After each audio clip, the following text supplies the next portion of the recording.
Hi book friends, this is Kat. Welcome back to my channel.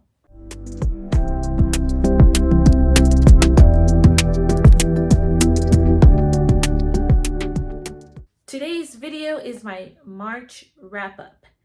Though I did not complete my TBR in March, I did end up reading 8 books. So I will break down the ratings of those books. So I had 2 DNFs, 1 1.5 star read, 2 3.5 star reads, 1 4-star read, and 2 5-star reads. So we'll go ahead and go in order. The first book that I do want to talk about, and I'm just going to throw it right off the bat, it is pretty much an unpopular opinion here, but that is The Cairo Curse by Pepper Basham. This is the second book to The Mistletoe Countess, and The Cairo Curse is following the couple in the first book, and they're basically going on like their honeymoon, but they kind of stop in Egypt, and there's a mystery that's unfolding there, and the story kind of takes off. With The Cairo Curse, I did listen to this on audiobook, and I only got to 19% of it. I realize that I am just not a fan of cozy mystery / romance, and it's just something that's a very hit or miss for me.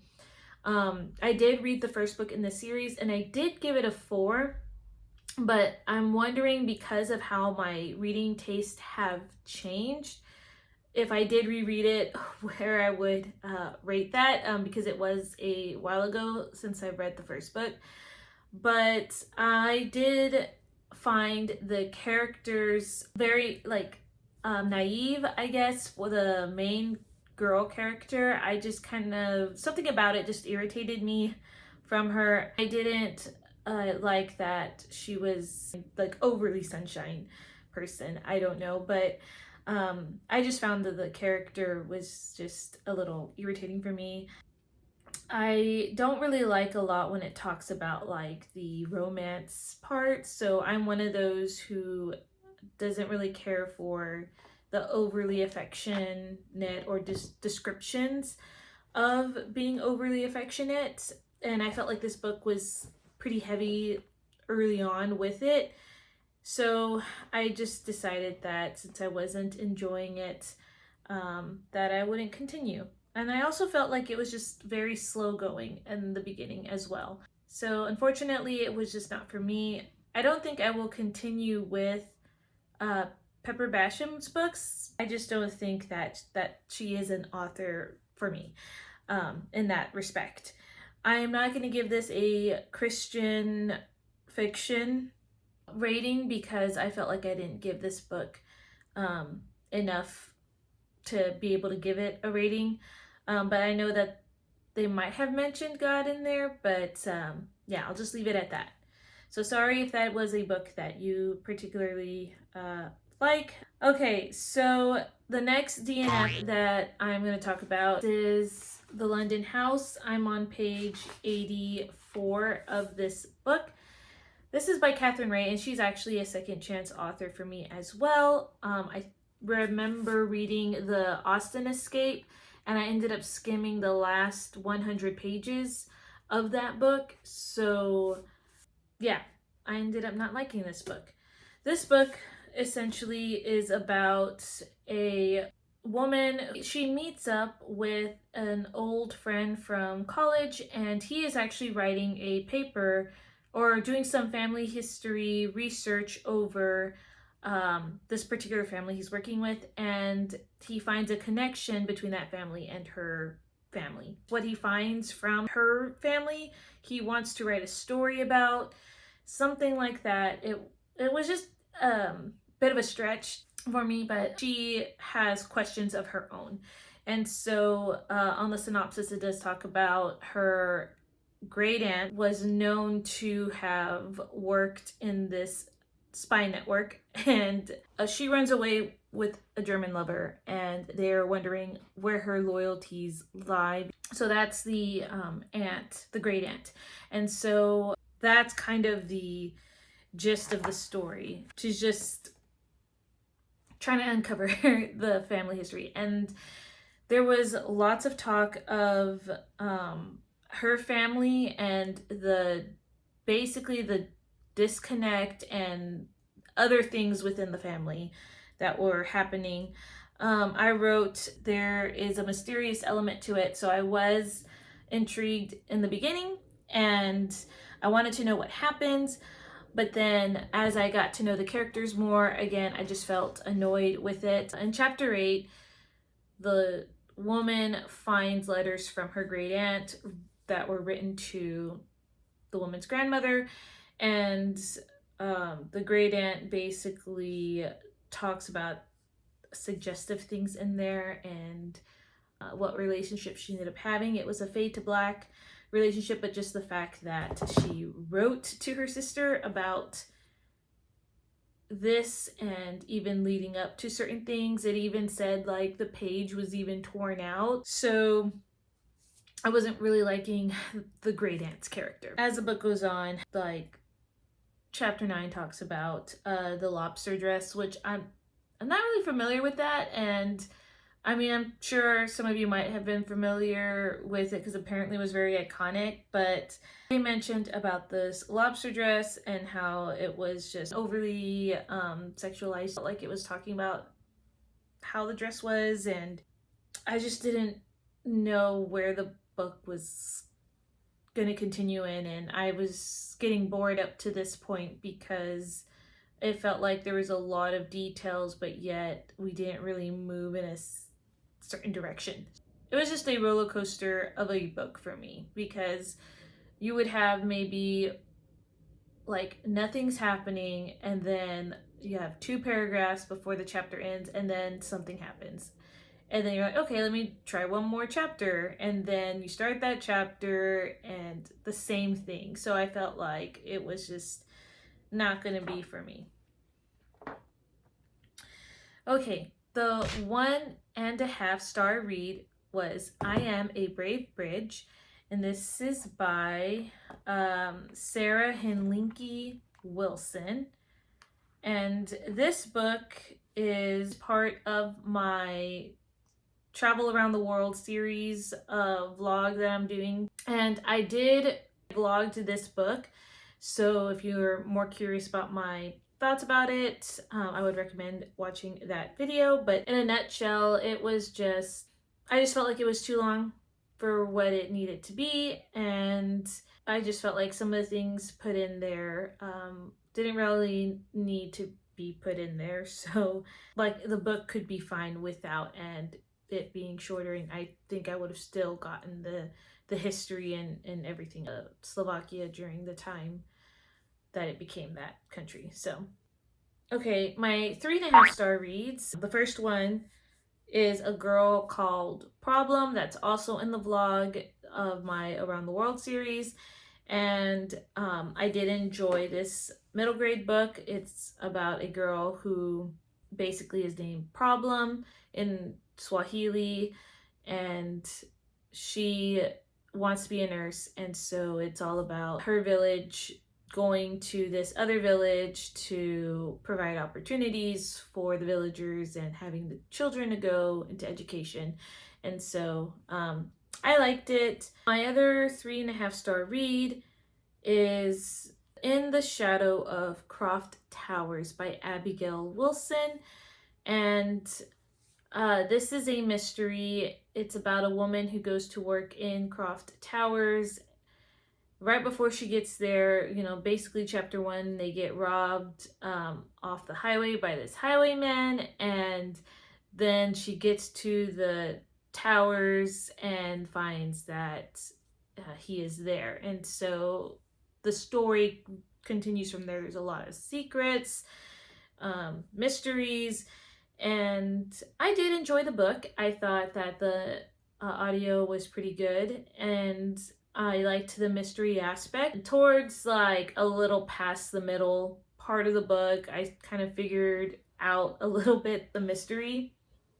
But again, this is one of those books that kind of took a little longer than it really need to. It just kept adding one more thing, and then one more thing, and then one more thing. So it felt like it just went a little longer than I felt that it needed to. But other than that, I would say it was a good read. Yeah, so I didn't think that the main character, the woman main character, was that interesting, but I did like the highwayman guy's character. Oh, and In the Shadow of Croft Towers, I would give a faith rating of a 1. It does have some Christian elements to it. There is some references, but it wasn't super pronounced. I mean, it's marketed as Christian fiction, I believe, but there is mention of God in there that I can remember. Okay, so now my 4-star read. It is The Love Script by Tony Shiloh, and this is book 1 in the A Love in the Spotlight series. It's about a man who is a celebrity, and he tells the world that he is now following Christ, and he puts a lot of his old ways behind him. And this hairstylist, she works on the hair for his mother.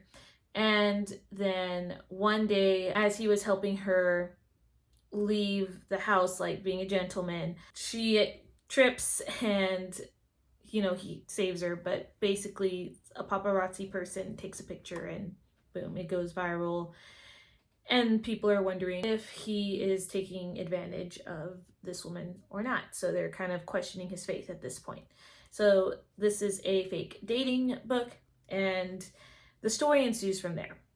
I thought that this was cleverly written because I am not a fake dating trope person, but I heard really good things about this book, so I wanted to give it a try. I have read Tony Shiloh's In Search of a Prince series, and I really did like those, so all the more why I wanted to try this one.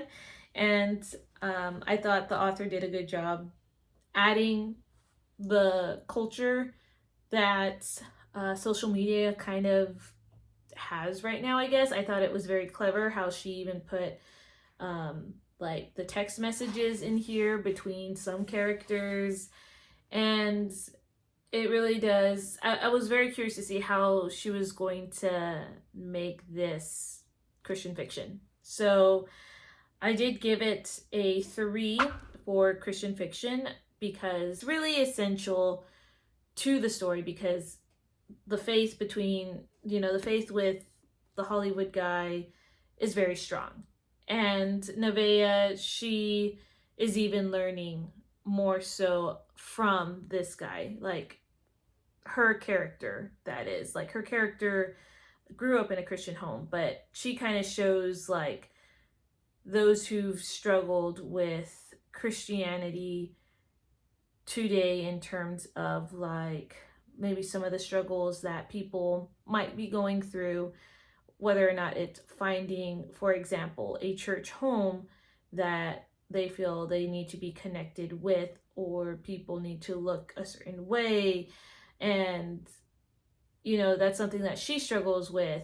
But then you see him, and he's like sold out and is really serving from a heart of where he came from, saved, a sinner saved by grace kind of deal, like mentality. And so it was really cool to see both perspectives, because I feel like I could identify with, both parts in certain parts of the book. So there were just a couple of things why I'm not a big fan of in this book. Ending was just okay. And again, even though I kind of just praised Nevaeh's part a little bit, there were also other things that I didn't quite agree with Nevaeh. So I'm not saying that I agreed with everything. But I understood what the author was trying to do. So I will say that I will not continue the second book, even though I liked this one. But the second one, I saw that it followed the friend to Lamont and his relationship, and actually did not like that relationship in this book. It briefly touched upon it, but it's not going to be a book that I know that I'm going to like. So I'm actually not going to continue in that series. My 5-star reads. One is actually a reread, and that is Little Women by Louisa May Alcott. And this was actually our book club pick for my sister and my old youth pastor. She started this book club in February, and this was the first pick. So it's fairly like recent. And I think we're going to take 2 months per book, but she really wanted to read this book, and we discussed it, and it was wonderful. So this still holds up to its 5 stars. If you're not familiar with Little Women, it's just a story that follows this family of 4 sisters, and this is set during the Civil War time, and it's just them growing up, and I love it. I think that we can all find ourselves in one of these sisters, or even the mother, Marmee, and yeah. So I would rate this as a Christian fiction rating of 1, because there was mention of God, or I think there was a prayer, but there was like a brief mention in there. There's also talk of the book Pilgrim's Progress, which is a Christian allegory book. I haven't read it, but that is mentioned in this book. So that's why I gave it a faith rating of a 1. And the final book is When the Day Comes by Gabriel Meyer. And this book, I could not put it down. I have so much to say about it. So let's start off with what it's about.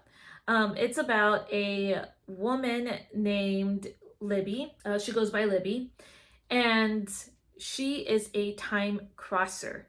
And time crossers are people, not just women. I said women in my last video, but it could be any person. If the mother has the time crossing thing, then she can only pass it down to like her daughter, and father to the son. Time crossers basically live 2 lives in different time periods. And so Libby gets this from her mother. So Libby lives a life in 1774, and that is the life during the American Revolution. And she lives the other life in 1914, which is on the brink of World War I. Basically, she time crosses every night. Every time she goes to sleep for the night, she wakes up in the other timeline, and then the same day, the other timeline. And then, when she goes to sleep, then she wakes up in the next day in the other timeline. So she goes back and forth. And she does this until her 21st birthday, where she gets to choose which timeline she wants to live. And I thought that this was so well thought out, so well written. If you're a historical fiction lover, this is a great book to read. It seems such a complex way of how to write a book. Gabrielle did a great job. Like, I was interested in both timelines. I love the history. I will say there are some elements that got my blood boiling. There were some characters I could not stand, but like, it's one of those, not like annoyed. It was like they felt like a good villain, I guess, to me, but they just got my blood boiling, and I had to put it down. I had so many emotional reactions to this book. I talked to Tay on Instagram because she said I could reach out to her if I had wanted to talk about this book, and there were plenty of times where I told her I'm so mad, or I cannot believe this happened, and other things, and she was like, get ready for an emotional roller coaster because something else is about to happen. And it just blew my mind. Anyway, great book. I don't think I would have seen some of these elements coming. I did tab a little bit in there, just some quotes that I did like. There was one thing though that I was just unsure about, but I'm not going to say what it is because I feel like that gives it away. But there was an element here where I had to take a couple of days to think about, because normally I would have a problem with it, but I just felt like in this case, I don't know, I'm still mulling over it, but it has not really affected me as much as it did after I read it, if that makes sense.